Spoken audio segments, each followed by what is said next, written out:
Hello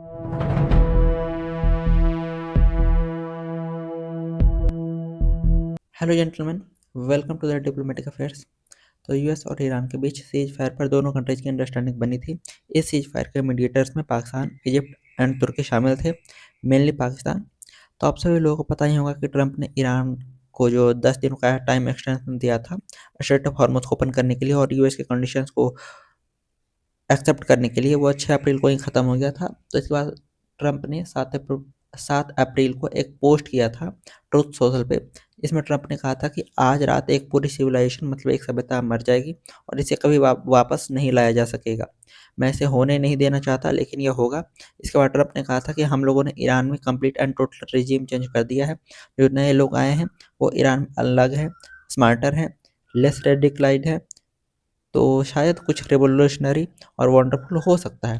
who nose, कौन जानता है। तो इसी तरीके की बातें लिखी हुई थी इस पोस्ट में, आप पढ़ सकते हैं।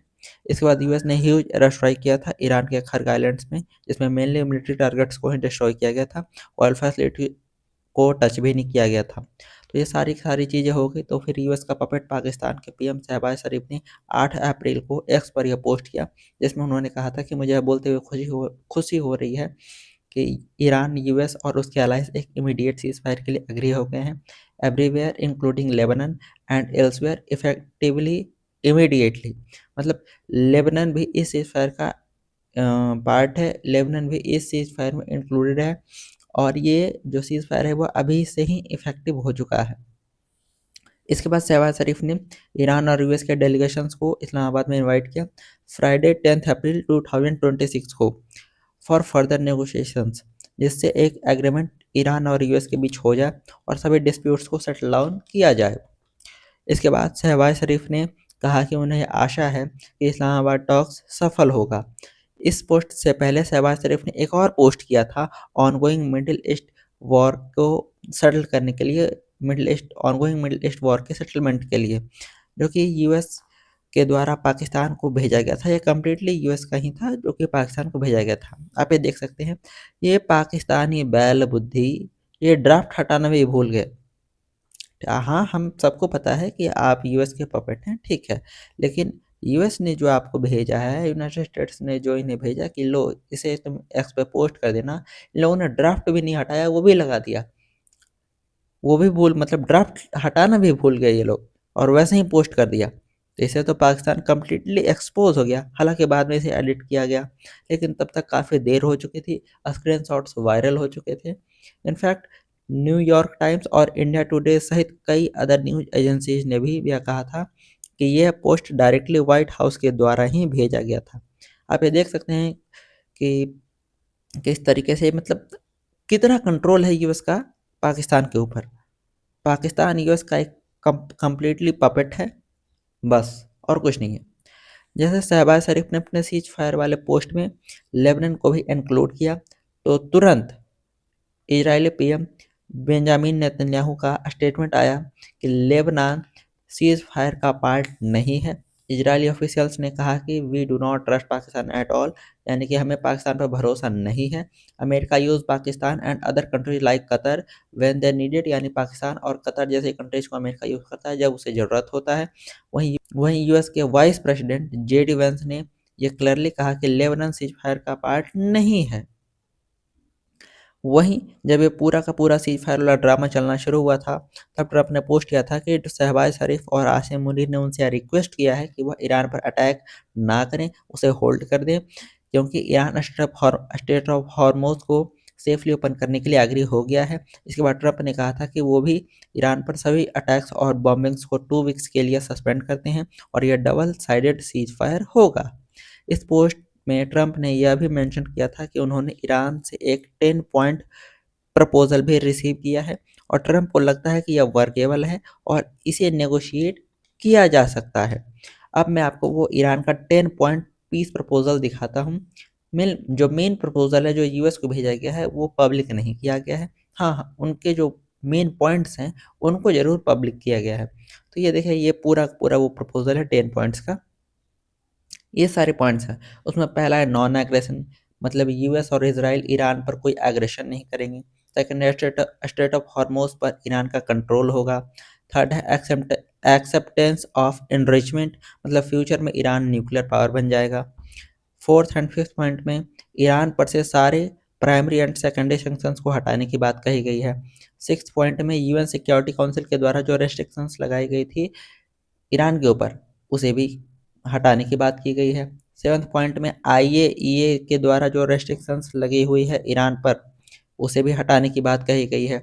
ईरान को कंपनसेशन चाहिए जो वॉर में उसका लॉस हुआ है, एट्थ पॉइंट में इसके बारे में बोला गया है। नाइन्थ पॉइंट में यूएस फोर्सेस जो कि वेस्ट एशिया मिडल ईस्ट में वहाँ पे अपना बेस बना के रहती है, वहाँ से विड्रॉल करने की बात कही गई है। टेंथ पॉइंट जो आखिरी पॉइंट है यहाँ पे है कि जो सीज फायर होगा वह सभी फ्रंट्स पे होगा इंक्लूडिंग लेबनान, यानी कि वो लेबनान को इंक्लूड कर रहे हैं। तो ये जो आपका पूरा का पूरा प्रपोजल देखकर बिल्कुल भी नहीं लगेगा कि ये मतलब ईरान ने अमेरिका को दिया है।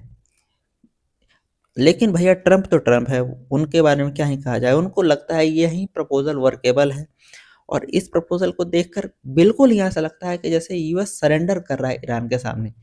ईरान यूएस के जगह पर ईरान इस वॉर को जीता है और यूएस बुरी तरीके से इस वॉर को हारा है इस प्रपोजल को देखकर। और इस प्रपोजल में जो ईरान के डिमांड्स हैं उनको देखकर बिल्कुल ही ऐसा ही लगता है।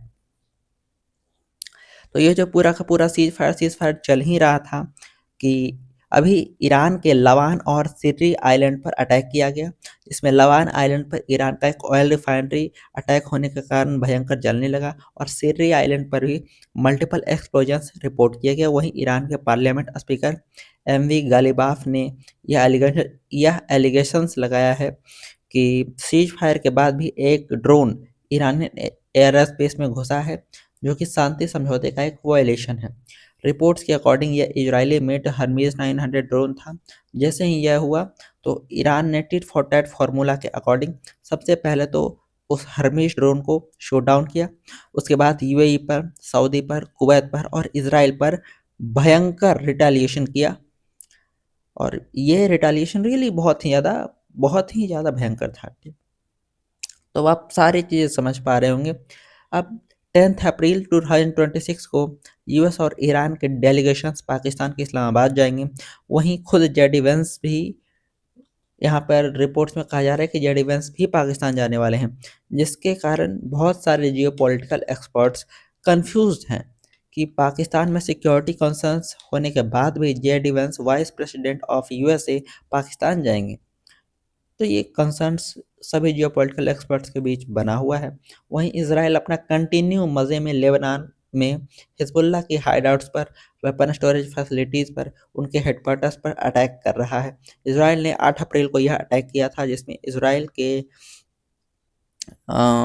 फाइटर जेट्स ने लेबनान में हिजबुल्लाह पर कंटिन्यू 10 मिनट तक बॉम्बिंग किया था और 100+ प्लेसेस पर बॉम्बिंग किया था। लेबनान के मिनिस्ट्री के अकॉर्डिंग अभी तक 1000 से ज़्यादा लोग घायल हो चुके हैं और लगभग 300 से ज़्यादा लोगों की मृत्यु हो चुकी है। बिकॉज ये घटना सीज फायर के बाद हुई, इसलिए ईरान के फॉरेन मिनिस्टर कंटिन्यू शहबाज शरीफ के पोस्ट को दिखाते हुए बोल रहे हैं कि यह तो सीज फायर का वायलेशन है, बिकॉज लेबनान भी सीज फायर में इंक्लूडेड था। और ईरानियन पार्लियामेंट के स्पीकर एमबी गालिबाफ ने भी यह कहा है कि नेगोशिएशंस स्टार्ट होने से पहले ही 3 वायलेशंस हो चुके हैं। फर्स्ट वायलेशन, ईरान ने लेबनान पर अटैक किया है। उन्होंने कहा कि शहबाज शरीफ ने भी यह कमिटमेंट दिया था कि लेबनान सीज फायर में इंक्लूडेड होगा। Second violation, Iranian air space का वायलेशन किया गया है इसराइल के द्वारा। हर्मीज 900 ड्रोन को ईरानियन एयर स्पेस में भेजा गया, हालांकि ईरान ने उसे शूट डाउन कर दिया। थर्ड वायलेशन, ईरान का जो राइट टू एनरिचमेंट है उसे भी यूएस के द्वारा डिनाई कर दिया गया। मतलब अब फ्यूचर में ईरान यूरेनियम को एनरिच नहीं कर पाएगा। तो ये जो फ्रेमवर्क है उसका 6th क्लॉज में इंक्लूडेड था, लेकिन ये उसका भी वायलेशन है, हो चुका है। बिकॉज फ्रेमवर्क के सभी डिमांड्स को ओपनली एंड क्लियरली वायलेट किया जा रहा है, जबकि अभी तक नेगोशिएशंस भी स्टार्ट नहीं हुए हैं। तो उनका कहना है कि इस तरीके के सिचुएशन में बायलैटरल सीज फायर या नेगोशिएशन अनरीजनेबल है। मतलब इसका कोई भी मतलब ही नहीं बनता है कि जब आप नेगोशिएशन स्टार्ट होने से पहले ही जब आप इतने सारे वॉलेशंस करते जा रहे हैं, तो अब नेगोशिएशन का कोई मतलब नहीं बनता, अनरीजनेबल हो जाता है। बेसिकली इसराइल के पास वो फ्यूज़ है जिसे जलाते ही ये वॉर अगेन स्टार्ट हो जाएगा, और वो फ्यूज़ है लेबनान। जैसे ही इसराइल हिजबुल्लाह को लेबनान में कंटिन्यू अटैक करेगा तो ईरान रिटेलिएट करेगा और ये वॉर स्टार्ट हो जाएगा। तो इस वीडियो में इतना ही, मिलते हैं आपसे नेक्स्ट वीडियो में। Thank you.